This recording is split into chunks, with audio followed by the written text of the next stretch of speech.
So today I'm in Groton, and right here we have a sweet birch, and it's suffering from some kind of I want to say fungal ailment. This is pretty common along the coast. It's all over Bluff Point, and what it does is just kind of girdles the tree over time. But the tree can somehow make it grow around. I mean, this one's eventually doomed. I don't think every black birch around here has it, but it's occasional. And it's interesting. And it's also, you can use it as an identifying feature of a black birch. Some of the features include that kind of shiny, dark gray bark, and the horizontal lines, and also how it peels. Black birch, when it gets really big, it has these big plates that peel out like that. This one is, that peeling form is kind of really brought out by these cankers, these fungal cankers. But other than that, it's an open beech oak forest.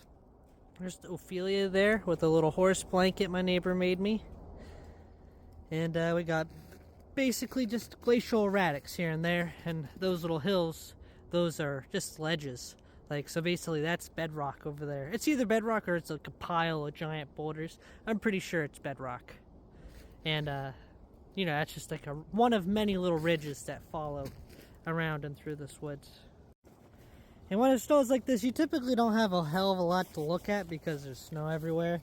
So you end up focusing on the boulders, and here we have a few different species. This is Hedwigia ciliata, or Hedwig's moss, and then we have maybe it's just one, but it's probably Eulata crispa, or it's the other Eulata, because there's two species. And this, you can only find it, you either find it growing on rocks or in the trunks of trees. I've seen it growing on witch hazel in mountain laurel thickets. And if you watch some of my videos, you've probably seen that before. But there it is. Those little brown things are more or less the spore stalks of it, growing on this nice granite. And then we have various cladonia lichens. Here we have a large and beautiful beech tree. I want to say this forest is probably around 100 years old, which is surprising for being in such a populated area, but that's also another reason why this forest is so old, because typically where residential started in the early 1900s, logging and farming, or at least farming, really stopped. So this is like a 100-year-old forest. Not to mention beeches, they need a good fungal community to basically thrive and grow. So if this area was a pasture less than 100 years ago, it likely, this kind of tree wouldn't grow because they need that fungal associate. Because typically, if you think about pasture lands, they're fields of grass. So more or less the forest ecosystem was annihilated from fungus, everything. And so it was replaced with, pasture grasses, and it's eventually refilled in. And after it's refilled in, it's been able to develop that soil that supports mycoheterotrophic or symbiotic trees that need the the fungus to thrive, such as the oaks and the mountain laurel. Oaks are sometimes pioneer species, so but if this is more of like a pioneer forest, you'd have a hell of a lot more birch and a hell of a lot more maple, because those are kind of pioneer species. And these, look at the size. And these are all small American beeches. The one sad thing about here, though, is there's beech leaf disease. I was here in the summer, and pretty much every tree was defoliated. So it's sad to see these beautiful giants dying. That is a big one. That's 2.5 feet large. They take a while to get that big.